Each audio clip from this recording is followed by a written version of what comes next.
कशा पद्धतीने बघता? एक तर नगरसेवक पहिले होते, आता उमेदवार पळवले. नाही, आता काही तत्वच राहिले नाही आहेत.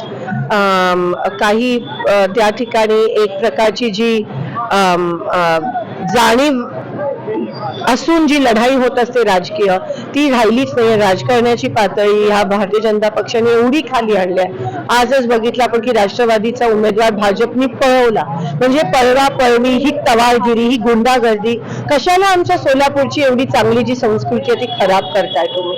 आणि राजकारणाची पातळी एवढी खाली आणल्यात. काही तत्वाची लढाई राहिली नाहीये, वैचारिक विचारसरणीची ती लढाई राहिली नाहीये.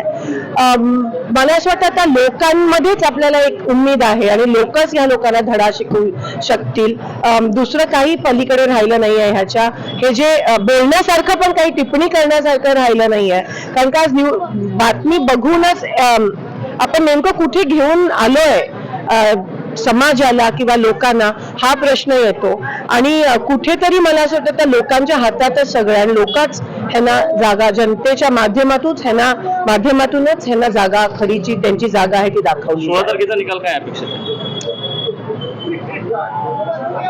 जो लोक प्रतिसाद आम्हाला मिळतोय, आम्ही जेव्हा ग्राउंडवर जातो त्याच्यावरून खरंच वाटतं की आता लोकांच्या मनात खूप मोठ्या प्रमाणात रोष आहे भाजपच्या विरोधात. त्यांचं जे पळवापळवीचं राजकारण, सत्तेचं राजकारण, पैशाचं राजकारण, खून मारामारीचं राजकारण चाललंय, लोकांच्या मनात कुठेतरी रोष आहे.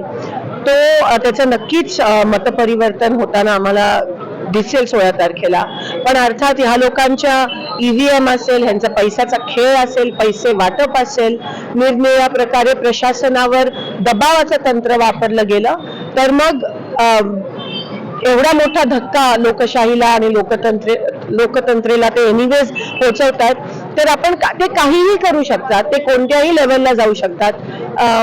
मला असं वाटतं की आता त्यांना जनसेवा करण्याची त्यांची पात्रताच राहिली नाही आहे. त्यांना फक्त लक्ष्मी सेवा, पैशाची सेवा करायची आहे, तेवढंच भाजपला जमतं. जनसेवा हा त्यांचा खोटा चेहरा आहे, त्यांचा खरा चेहरा आता समोर येतोय. लोकांना फक्त हे कळावं आणि लोकांना हे दिसावं, अशीच मी सिद्धरामेश्वराच्या चरणी प्रार्थना करते. खरं तर अनेक कार्यकर्त्यांना नोटीस दिल्या जात आहेत. प्रशासनाचा मशिनरीचा एवढा गैरवापर केला जातोय. तडीपारचा नोटीस असेल, EVMs असतील, अधिकाऱ्यांवर प्रचंड दबाव, एवढ्या तणावात ते अधिकारी ह्या ठिकाणी हे इलेक्शन कंडक्ट करतात.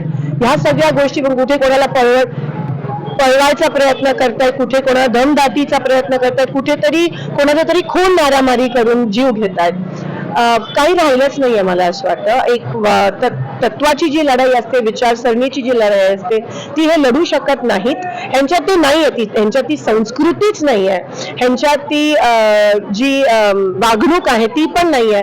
आणि म्हणून मी एवढीच प्रार्थना करते सिद्धरामेश्वराच्या चरणी की लोकांना सद्बुद्धी द्यावी, लोकांचे डोळे उघडणं आता गरजेचं आहे आणि लोकच ह्या गलिच्छ राजकारणाला उत्तर देऊन भाजपला त्यांची जागा दाखवू शकतात.